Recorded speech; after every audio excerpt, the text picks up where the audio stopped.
This video is brought to you by brighttutoring.ca. Don't let school get in the way of your education. Book a tutoring session today at brighttutoring.ca. The Fellowship of Guelphissauga continues, with the corporation of the Shire's budget facing the inflationary pressure of broken promises.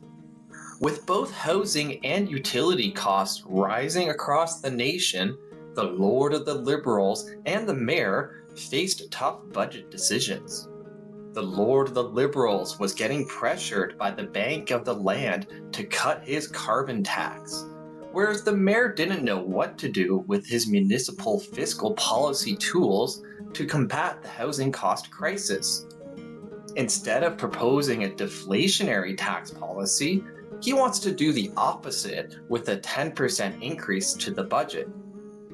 Can Carly of Klassen and the Elder Elves do anything about the housing cost crisis? And will the proposed tax increase break your budget?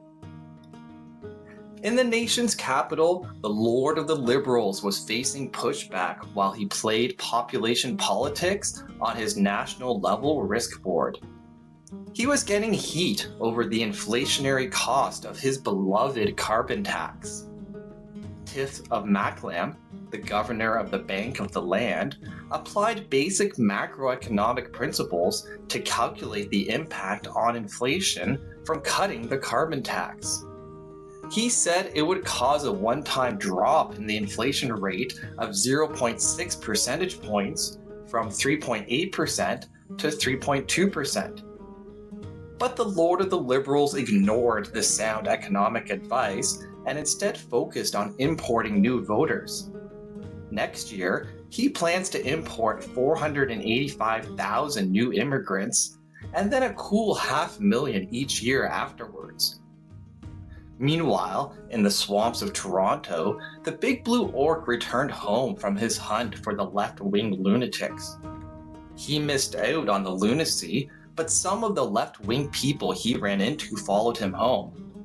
For once, Mike of the Shriners had his head out of the clouds and talked about something other than climate change. He grilled the Big Blue Orc on prioritizing land grabs so a handful of wealthy, well-connected government insiders could cash in on a minimum of $8.3 billion. Even with the RCMP investigating the Greenbelt scandal, the Big Blue Orc chuckled as he yet again delayed his promise for making the Shire whole. This was causing more problems with the budget uncertainty looming ahead from Bill 23. Back at the Council of Elders chambers, the financial deadline for approving this year's multi-year budget loomed on the horizon.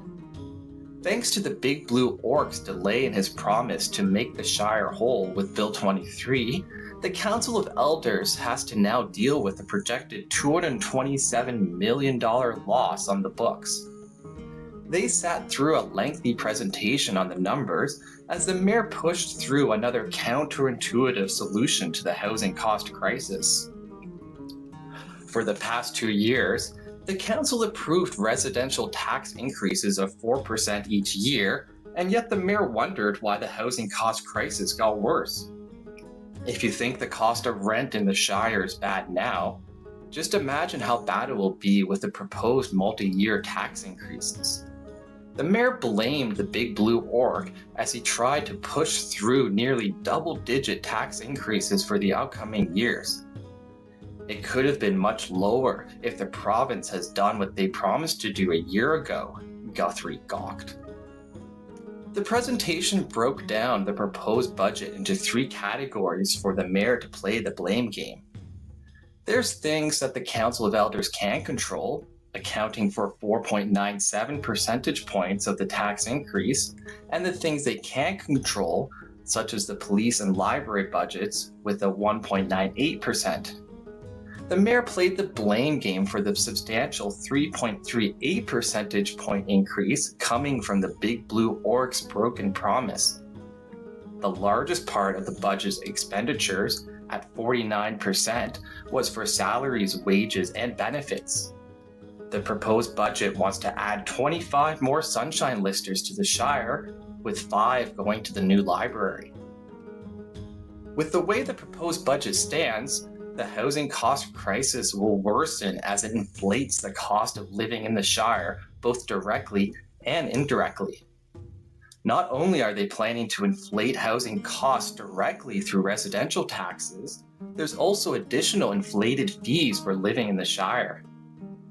Bus day passes and cash fare prices are proposed to increase by 5% and 8% respectively, and wastewater rates will go up by $7.39 to $9.48 per month.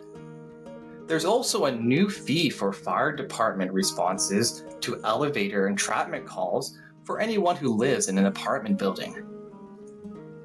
The people of the Shire didn't want yet another inflationary tax policy that would perpetuate the housing cost crisis, so they looked for places to cut back on to avoid the large tax increase. Some people took to Twitter and pointed out the mayor's personal salary as a good place to start, whereas others wanted to cut back on superfluous construction projects. Some people simply looked into moving out of the Shire. The people knew that it wasn't sustainable to fund large projects based on broken promises and didn't want to see the housing cost crisis get worse. Now the entire Council of Elders must deal with the fallout of the Big Blue Orc's broken promise. They face the tough decision of having to implement an inflationary tax policy to make up for the $227 million loss.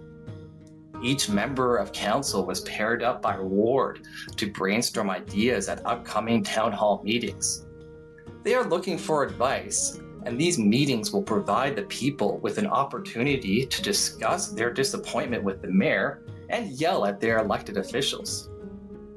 Each town hall meeting will be catered to the needs of each specific ward. In the ward of the Elder Elves, they will have a civil discussion about the budget and search for ways to cut extra programs. Carly of Klassen teamed up with Rodrigo of Gawler in Ward 2, but he may or may not show up, as Rodrigo still lost in the Northern Forest. In Aaron of Caton's ward, they're taking extra safety precautions at the meeting by asking people to wear masks when they speak. Whereas the mayor's town hall meeting has yet to be scheduled. He's using an online survey and playing the blame game instead of listening to sound economic advice or the people's complaints.